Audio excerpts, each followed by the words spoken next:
Hello दोस्तों, मैं हूं आपका होस्ट एंड दोस्त विनोद कुमार कुशवाहा और आप देख रहे हैं सीनी टॉकर चैनल। तो आज के इस वीडियो में हम आपके लिए दी कॉन्जरिंग सीरीज के तीसरे part the Conjuring the devil made me do it की स्टोरी को आपके सामने पेश करने वाले हैं। अगर आप मेरे चैनल पर नए हैं और अभी तक मेरे चैनल को सब्सक्राइब नहीं किया है, नीचे लाल बटन पे जाकर उसे ग्रे कर दे। तो चलिए शुरू करते हैं।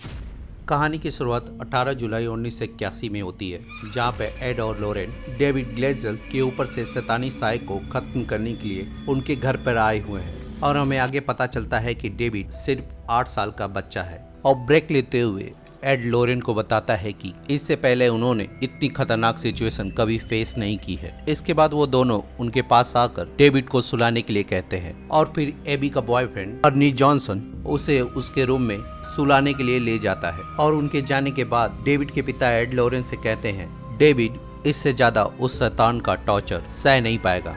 जिसके बाद एड उन्हें बताता है कि उन्हें झाड़ फूक करने की इजाजत मिल गई है और जल्दी फादर गॉर्डन ब्रुकफील्ड से आते ही होंगे। और इधर अर्नी जॉनसन डेविड को सुलाते हुए उससे यही कहता है कि तुम एक बहुत बहादुर बच्चे हो। और डेविड उससे कहता है कि बहादुर होते हुए भी मैं डर गया। अर्नी उसको जवाब देते हुए कहता है कि बहादुर होने का मतलब ये नहीं कि तुम डर नहीं सकते। और फिर अर्नी डेविड को सुलाकर वहाँ से चला जाता है। और फिर हम फादर गॉर्डन को टैक्सी से उतरकर उस घर में आते हुए देखते हैं। इधर जब डेविड सो रहा होता है तो उसे तरह तरह की आवाजें आने लगती है और इससे डेविड इतना डर जाता है कि वो बाथरूम में जाकर नहाने वाले टब में बैठ जाता है। और फिर हम वहाँ डेविड का हाथ देखते हैं और उसके थोड़ी देर बाद नल की टोटी अपने आप खुलने लगती है, जिससे बहुत सारा खून डेविड के ऊपर गिरने लगता है। और इसी वजह से डेविड बहुत जोर से चिल्लाने लगता है और उसकी चीख को सुनकर सभी लोग ऊपर आकर उसे ढूंढने लगते हैं। फिर उसका पता चलने पर डेविड के पिता बाथरूम का दरवाजा तोड़ देते हैं, जहाँ पर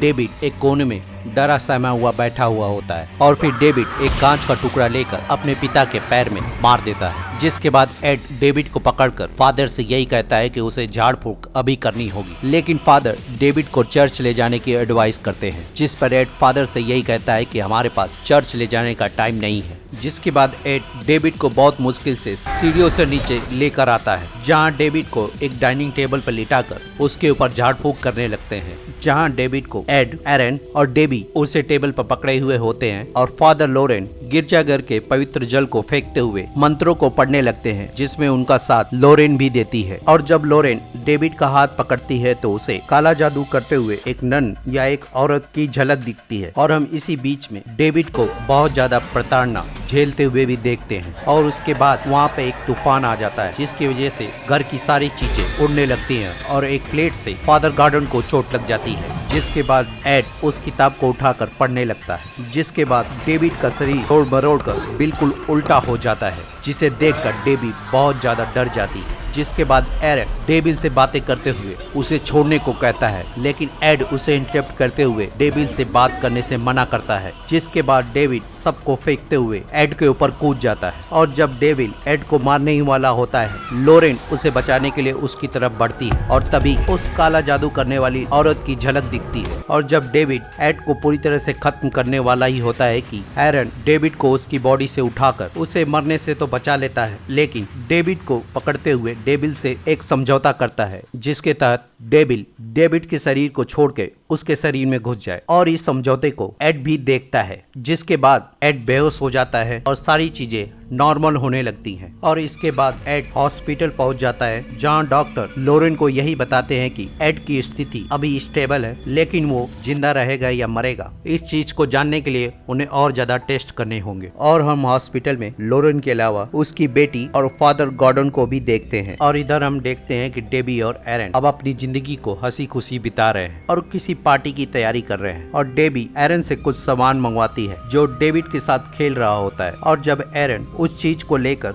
घर से निकल ही रहा होता है तो उसे कुछ आवाज सुनाई देती है। और जब वो देखता है तो एक डब्बा नीचे खिसक कर गिर जाता है। और जब वो उस डब्बे के पास पहुंचता है तो उसमें से एक चूहा निकलकर दीवार के छेद में घुस जाता है और एरन भी उस चूहे का पीछा करते हुए उस छेद में झांक कर देखता है और जब उस बिल में झांकने के बाद वो पीछे मुड़ता है तो हमें उस नन या डेविल की साफ झलक देखने को मिलती है। और जैसे ही डेविल उसके ऊपर हमला करता है, एरन डर कर फर्श पे गिर जाता है और डेविल वहाँ से गायब हो जाती है। और फिर कहानी ब्रॉकफील्ड के हॉस्पिटल की तरफ मुड़ती है, जहाँ फादर गोरेन एड को देखने के लिए आए हैं, जहाँ लोरेन उसे बताती है कि अभी भी एड को होश नहीं आया है और वो यहाँ पे फादर गोरेन से एड के साथ उसकी पहली मुलाकात का भी जिक्र करती है। और जब थोड़े दिनों बाद एड को होश आता है तो वो लोरेन से यही कहता है कि उसे ग्लेजल फैमिली को तुरंत कॉल करना चाहिए, वो लोग अभी भी खतरे में है। जिस पर लोरेन एड से यही कहती है कि वो लोग सारे सुरक्षित और सेफ हैं और वो डेविल भी चला गया है। जिस पर एड लोरेन से यही कहता है कि अब वो आर्मी के अंदर चला गया है। और फिर लोरेन ग्लेजल फैमिली को फोन करके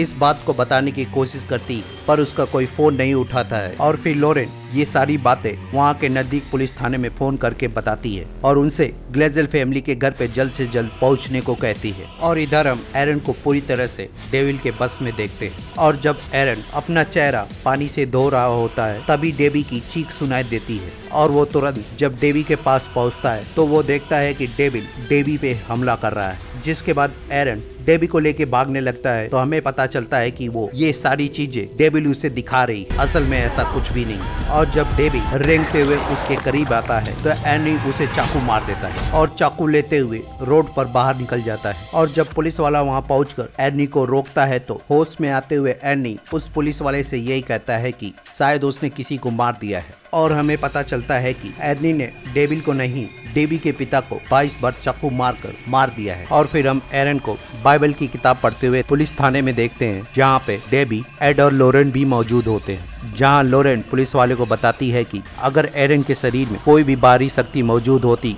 तो वो किताब नहीं पढ़ पाता। तो फिर एनी एड से पूछता है इसका क्या मतलब है, क्या मैं पागल हूँ? जिस पर एड अन्नी से यही कहता है कि तुम्हारे पे अभी शैतान का साया नहीं है। इसका ये मतलब बिल्कुल नहीं है कि तुम्हारे पे कभी भी शैतान का साया नहीं था। और एड कहता है कि हमसे जितना बन पड़ेगा हम तुम्हारी मदद करने की कोशिश करेंगे। और इसके लिए सबसे पहले एड लोरेन एर्नी के वकील के पास जाते हैं, जहाँ पर पहुँचने के बाद उसके वकील से वो यही समझाने की कोशिश करते हैं कि उसे अदालत में बस ये कहना है कि एर्नी के ऊपर कोई शैतान का साया था। और कोर्ट में उसकी लॉयर अर्नी के पक्ष में यही कहती है कि मेरा क्लाइंट निर्दोष है और उसने ये खून नहीं किए हैं, उनसे करवाया गया है क्योंकि उसके ऊपर शैतान का साया था। और फिर उनकी वकील एड लोरेन से कहती है कि मेरे करीबी सूत्रों से पता चला है कि जज उसे मौत की सजा सुनाने वाला है और मैं अपना केस बनाऊंगी, लेकिन ये तुम दोनों पे निर्भर करता है कि तुम उसे बचाने के लिए कौन सा सबूत कोर्ट के सामने पेश करते हो। और एड उसका जवाब देते हुए यही कहता है कि हम आपको बिल्कुल निराश नहीं करेंगे। और फिर एडी और लोरेन घर जाकर एक रिकॉर्डेड टेप को सुनने लगते हैं जिसमें डेविड की आवाज होती है, जहां डेविड बताता है कि वो 5 महीने पहले अपने नए घर में शिफ्ट हुए थे और इसी वजह से मैं कुछ सामान को लेकर कमरे में रखने के लिए जाता हूँ, जहाँ पर मैं सबसे पहले कुछ आवाज सुनता हूँ और इसी वजह से उस कमरे में रखे बेड के ऊपर से बेडशीट को हटा देता हूँ। तब मुझे मालूम चलता है कि वहाँ पर एक पानी से भरा गद्दा रखा हुआ है जिस पर मैं खेलने लगता हूँ। और जब मैं थक कर उस गद्दे पर लेटता हूँ तो मुझे उस गद्दे में किसी के होने का एहसास होता है और मैं उठकर उस चीज को ढूंढने लगता हूँ और तभी गद्दे को फाड़कर वो शैतान मेरा हाथ पकड़कर मुझे पानी के अंदर खींचने लगता है, जिसकी वजह से मैं जोर जोर चिल्लाते हुए हाथ को अपनी तरफ खींचने लगता हूँ और उसके हाथ छोड़ने की वजह से मैं नीचे गिर जाता हूँ। और ये पहली बार था जब मेरा और डेविल का सामना हुआ था। और कहानी सुनने के बाद एड और लोरेन उनके घर में चले जाते हैं और फिर एड डेबी से उस बेड की जगह को दिखाने के लिए बोलता है और जब मैट्रेस उठाकर देखता है तो वो डेबी से यही कहता है कि ये कोई वाटर डैमेज नहीं है। और इसके बाद लोरेन उस घर के नीचे जाती है और नीचे जाने पे लोरेन को पता चलता है कि वहाँ पर काला जादू किया गया है और फिर उस चीज का अपने कैमरे से फोटो खींच लेती है। और फिर लोरेन डेबी को बताती है कि ये एक तरह का टोटका है जो शैतान के पुजारी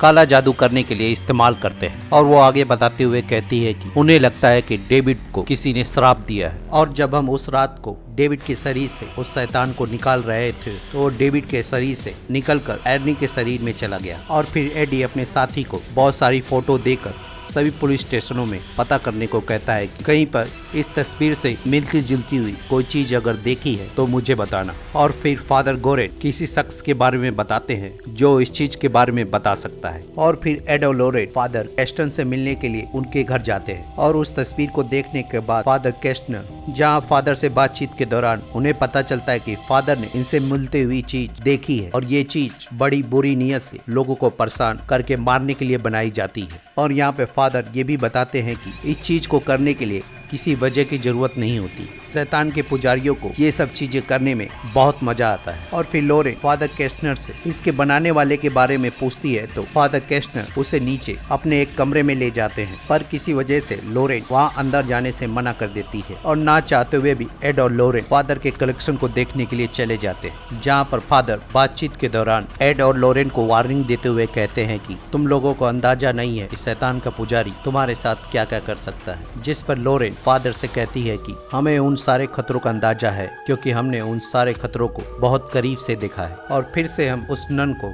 जादू टोना करते हुए देखते हैं, जिसका असर एरन के साथ जेल में देखते हैं। जब वो अपनी बाल्टी बेड से नीचे उठाने के लिए जाता है तो उसकी बाल्टी दूर फेंका जाती है और फिर तभी एक शख्स अपने बेड से उठकर गाना गाने लगता है और थोड़ी देर बाद डेविल उस पर फिर से हमला करता है, जिससे डरकर एर्नी नीचे गिर जाता है। तब जेल के गार्ड आकर उसे ले जाते हैं और हम उस औरत के पास एर्नी की तस्वीर भी देखते हैं और शायद उसी के सहारे वो एर्नी पे जादू टोना कर रही है। और जब एड उस तस्वीर को देखकर बहुत सारी बुक से उसके बारे में जानकारी प्राप्त कर रहा होता है, तभी उसका दोस्त उसे फोन करके बताता है कि पास ही थाने में पुलिस वालों को उस तस्वीर की जैसी चीज मिली है और तुम्हारे बारे में जानने के बाद वो तुम लोगों से मिलना चाहता है। और फिर एड और लोरेन डेनवर के मसेट पुलिस थाने में उस पुलिस वाले से मिलते हैं, जहां पुलिस वाला 2 लड़कियों की लापता केस के बारे में उन्हें बताता है। और जब हमने उसके घर की तलाशी ली तो हमें वही चीज मिली जैसी आपने तस्वीर भेजी थी। और फिर लोरेन बातचीत के दौरान पुलिस वाले को एक ऑफर देती है, जिसके तहत पुलिस वाला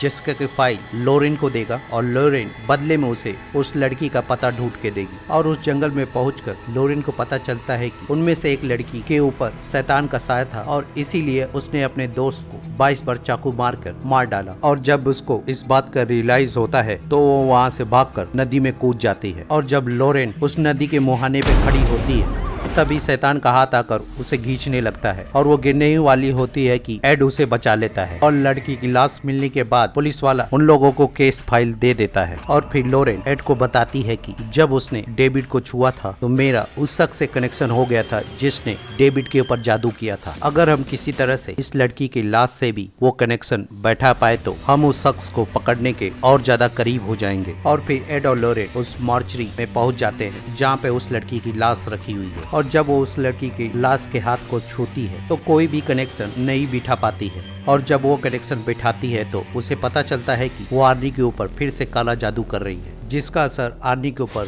साफ साफ दिखता है। और जब वो नन एर्नी को मारने वाली ही होती है, लोरेन अपनी शक्ति से उसे रोक देती है। और तब वो नन लोरेन से पूछती है तुम ये सब कैसे कर पा रही हो, जिस पर लोरेन जवाब देती है कि मुझे ये सब गॉड ने सिखाया है। लोरेन एड को बताते हुए कहती है जिस तरह से मैं उसे देख पा रही हूँ उसी तरह से वो हमें भी देख सकती है। जिसके बाद उस कमरे की बिजली चली जाती है और जब एड फिर से लाइट जलाता है तो उसे पता चलता है कि एक लाश वहाँ पे जिंदा खड़ी है। और जैसे ही वो लाश लोरेन की तरफ आगे दौड़कर बढ़ती है, एड लोरेन को अपनी तरफ घसीट लेता है, जिसकी वजह से उस लाश के साथ उसका कनेक्शन टूट जाता है और वो लाश फिर से लाश बनकर गिर जाती है। और लोरेन को होश आने पे वो उसे बताती है कि अब वो जानती है कि हम लोग कौन हैं। और वापस घर आने के बाद थॉमस उन्हें एक यूरोपियन जादू टोने की किताब देता है और उन्हें इस किताब से मालूम चलता है कि इस जादू टोने को खत्म करने के लिए उस जगह को खत्म करना होगा जहाँ पे ये जादू टोना किया गया है। और इसी खोजबीन और बातचीत के दौरान एड बेहोश होकर गिर जाता है। और जब एड होश में आकर अपने कमरे से नीचे आता है तो वहाँ पर वही नन मौजूद होती है। फिर उसे वार्निंग देने के बाद वहाँ से गायब हो जाती है, लेकिन मॉर्चरी वाली लाश उसके ऊपर हमला कर देती है, जिससे बचते हुए